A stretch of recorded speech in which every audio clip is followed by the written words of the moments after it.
Society is continuously evolving, and social movements reflect that. Let's look back at the past few years.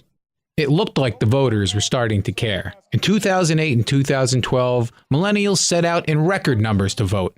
Some millennials were so upset, they occupied parks all over the country to speak out against corruption, corporatist collusion, and bankers getting bailouts on the backs of the American people.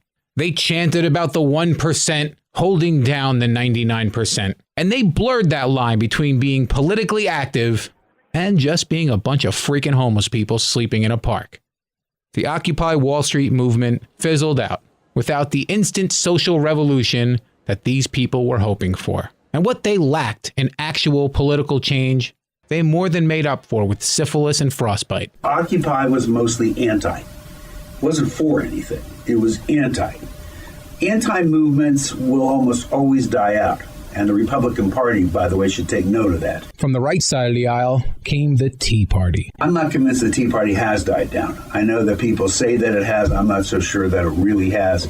I think it's morphed a few times in some bad ways, maybe some good ways. Occupy, well, it had to go away because it was the whole point of Occupy was it was leaderless.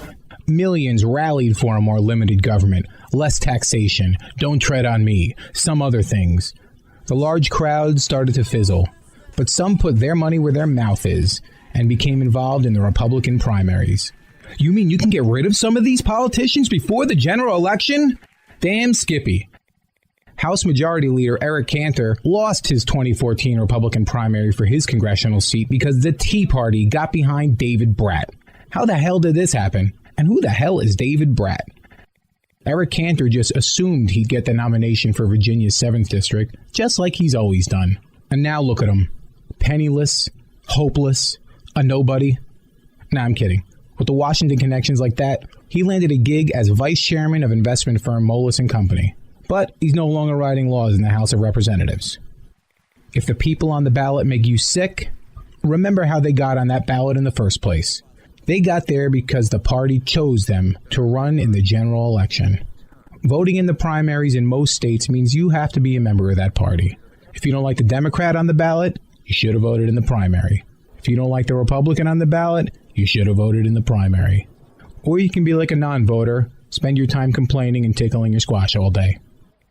If you look at those obscure parties when you walk into the voting booth and decide you want to run for office, go join that party and win over enough members to be victorious in that primary and get on that ballot. Yes, you'll need a ton of money and volunteers who are willing to go door to door, walking up steps. I don't wanna. If David Brat can do it, you can too.